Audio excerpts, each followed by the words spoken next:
On the Record is the place for news about the Mexican drug war. And tonight, there is a new, stunning, and very disturbing twist about journalists targeted for death.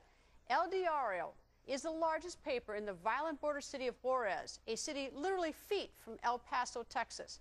2 journalists from El Diario have been executed in the past 2 years. Last week, a 21-year-old photographer was shot more than 40 times on his way to lunch.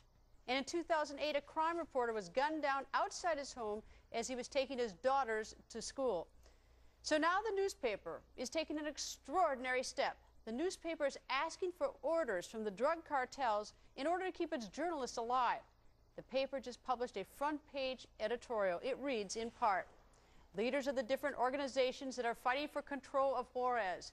The loss of 2 reporters from this publishing house in less than 2 years represents an irreparable sorrow for all of us who work here, and in particular for their families.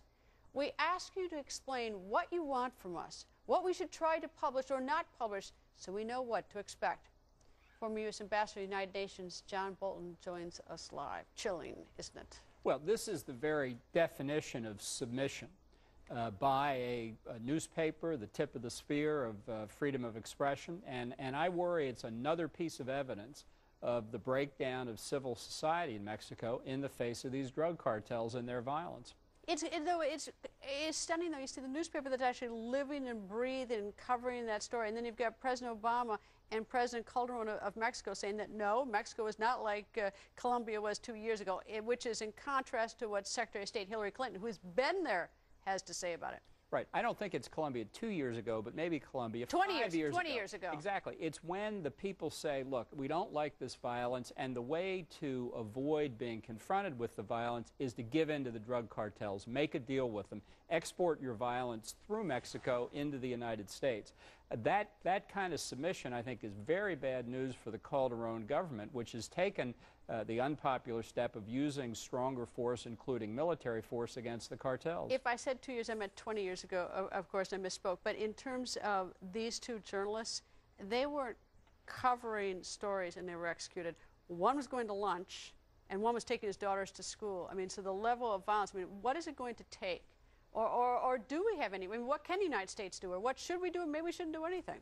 Well, I think some years ago we looked at substantial increases in assistance to the Mexican military and having greater involvement by U.S. capabilities. The State Department has held some of that up. The administration has held some of that up. It's a question, I think, of dealing with the drug violence in Mexico or facing more of it in our own cities where the drugs are distributed by gangs not dissimilar to what we see in Mexico. But it's sort of interesting. In the last few weeks, they've captured 2 leaders of 2 drug cartels. Last December, a drug cartel leader was killed in a shootout. I mean, they seem to make some inroads, and so while we applaud that.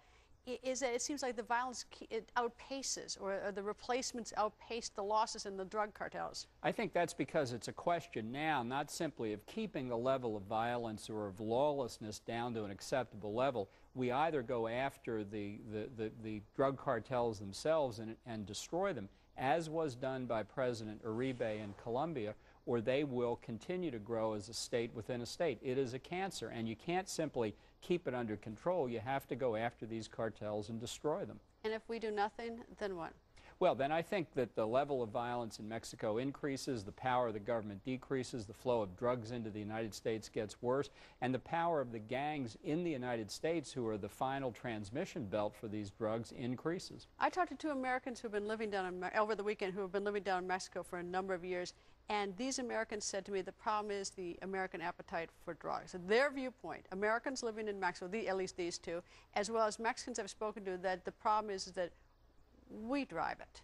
Well, I think in part we do. I think if this demand for drugs didn't exist, you wouldn't see the drug cartels. I think Mexico is wrong to say that we're part of the problem because of the guns and that sort of thing. They can get guns anywhere. But where is the President of the United States talking about staying off of these illicit drugs? You haven't heard anything from him in the last 20 months, and that, I think, is a failure of leadership. I guess another way to look at it, though, is that if it weren't for the drugs, we wouldn't have a demand for them. I mean, no, exactly. It's like, and I'm not so sure how productive it is for us to point fingers at each other, but if they didn't produce drugs, we wouldn't be demanding them. I think this is demand-driven. In other words, I think the easy access to the drugs at relatively low prices does make for a hospitable environment to use it. If you destroy the drug cartels, you're going to drive the price up, and there'll be less use of drugs. So what should the president be doing now about this? I think that President Obama should say to President Calderon, we have a joint problem here, and we need increased U.S. law enforcement and military presence in Mexico, and your national policy ought not be to appease the drug cartels, but to destroy them. Ambassador, thank you, sir.